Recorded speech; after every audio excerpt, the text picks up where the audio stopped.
Actually, it's interesting. Sounds rather sort of bizarre, but I did go to Diana's coffin the day after I'd written it. For 28 years, Diana's brother watched everything and said nothing. He watched his sister's ring appear on Meghan's hand at the royal wedding. He watched a California interview that echoed, almost beat for beat, the broadcast he blames for his sister's fate. He watched Diana's memory turned into other people's content, year after year, and never once spoke her successor's name, until now. Because Charles Spencer has finally given his answer on Meghan, and it is nothing like what you are expecting. No interview, no statement. Something far more devastating. And once you see what it actually is, you will never look at this royal feud the same way again. The Midnight Vow. To understand his answer, you have to start in a locked room in 1997. It is the night before the most watched funeral of the 20th century, and Charles Spencer is alone with his sister's coffin, reading aloud the eulogy he wrote in roughly 90 minutes, very early that Wednesday morning. Not to a camera, not to a mirror, to Diana. He wants her to hear it first. He has described that night himself in later interviews, which is the only reason we know it happened.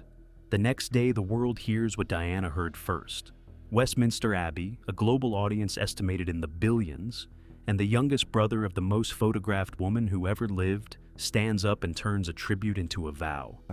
There are very big questions still out there for me as to the broader picture of how something like this could have happened. Charles Spencer, the 9th Earl Spencer, promises that Diana's blood family will do everything in their power to see her sons raised with the warmth, the openness, and the imagination she embodied, protected from the suffocating pressures she herself endured. He says it with the most senior royals sitting feet away, and the applause from the crowds outside rolls through the doors of the Abbey itself. And then, everything else, he kept. He goes home to Northamptonshire, and he all but vanishes. For most people, that is the last moment Charles Spencer ever truly registered, which is exactly why what he has been doing ever since matters so much more than anyone realized. The Invisible Guardian. Be honest with me, when did you last actually think about this man? Not the princess, not the princes, but her brother, specifically. He is in his 60s now, head of a family that has held its land for 5 centuries. And for 28 years, he has pulled off something almost nobody connected to Diana has managed. He stayed silent, and he kept the door shut.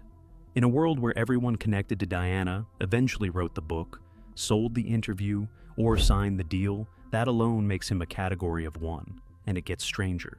Look at the ecosystem built on his sister. Her face on magazine covers year after year. 30 years ago today, Princess Diana gave that explosive Panorama interview revealing her struggles with bulimia and the troubles within her marriage. Her dresses touring museums, her story dramatized in prestige television, dissected in documentaries, mined for anniversary specials on a reliable rotation.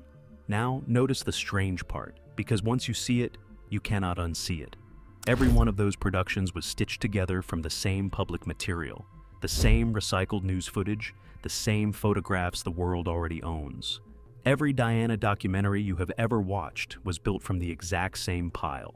The private Diana, the childhood film reels from Althorpe, the family letters, the unguarded world that only her own blood holds. None of it has ever been licensed, loaned, or sold.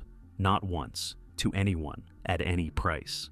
And Diana rests on an island at Althorpe, the estate where she grew up, because her brother deliberately chose the one place on Earth the machine could never reach. That is not passivity. That is policy, held for a generation without a single press conference to announce it.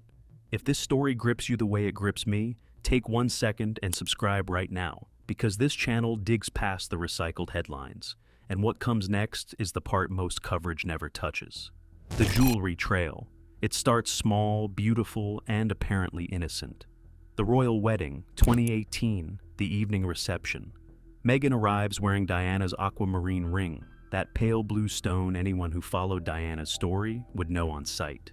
In the moment, it reads as pure remembrance. Someone new, someone Harry adores, carrying Diana into the biggest night of her life. Maybe, viewed from Althorpe, it even feels like family. Then, across the years that follow, more pieces surface. The Cartier tank watch Diana once treasured, earrings and bracelets connected to her collection, and each appearance seems to land precisely where photography is not merely likely, but guaranteed. Let me be fair, because fairness matters on this channel. No one can prove intent, and grief does strange, tender things inside families. A mother's jewelry passing to a son's wife is one of the oldest traditions in existence. Harry inherited those pieces, and they are entirely his to share. But sit with this question. When does tribute become pattern? Once is remembrance. A recurring rhythm, timed again and again to the biggest cameras, starts to look like a language. Whether that language was ever intentional is unknowable. That it was noticed in Northamptonshire and everywhere else is beyond doubt. And the jewelry, it turns out, was only the opening act. The Panorama Echo, March 2021, the Oprah interview, low golden lighting, a soft confessional setting. One woman describing an institution she said isolated her, dismissed her suffering, and left her no open door. I think the king right now, his best bet would be to distance himself completely, make it clear to Harry that the Sussexes are not welcome at all in Britain. So she goes over its head, straight to the public, through one trusted interviewer. If you know your royal history, the resemblance hits instantly, because that is strikingly close to the architecture of Diana's 1995 Panorama interview. A royal wife, isolated.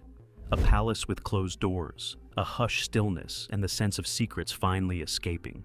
Commentators on every continent drew the comparison within hours, and to be clear, the parallel I am describing is about the format and the framing, not a claim about anyone's private motives. But one element changed, and it may be the most telling difference of all. Diana spoke while trapped inside the system, with everything to lose. The 2021 conversation was filmed in California after the exit, with a full media operation attached. One was a cry for help. The other, whatever else you believe about it, was a launch. And there is a reason that Echo would have landed harder at Althorpe than anywhere else. It comes down to a secret about Panorama itself, one that explains every locked door in this story, the deepest guilt. Here is the key that unlocks everything. It was Charles Spencer himself who first brought his sister into contact with Martin Bashir, the journalist behind the 1995 interview. And in 2021, an independent inquiry led by a former senior judge confirmed what Spencer had alleged for years. Bashir used forged bank statements and calculated deceit to win the family's trust, feeding the fears of an increasingly isolated woman until sitting in front of a camera felt like her only safe move. The BBC apologized. Her sons condemned the deception publicly, with William stating plainly that the program should never be broadcast again. Now, feel that verdict from her brother's side. He spent his adult life believing he was Diana's protector. He stood in Westminster Abbey and promised billions of people he would shield what she loved most. And an official inquiry confirmed that the most damaging media event of her life walked in through a door he unknowingly opened. He has spoken about this publicly, and about his belief that the interview set in motion a chain of events that led toward Paris. Everything since reads as atonement, the sealed family world, the refusals, decade after decade, to every network and every publisher, the island grave the cameras cannot reach.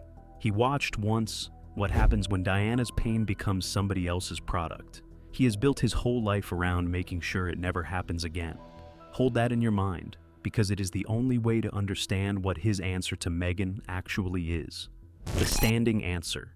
So how does a man like that finally address Meghan? Here is the truth, and it is far more interesting than any invented confrontation. He never has, not by name, not in an interview, not in a single public sentence. And that precisely is the point.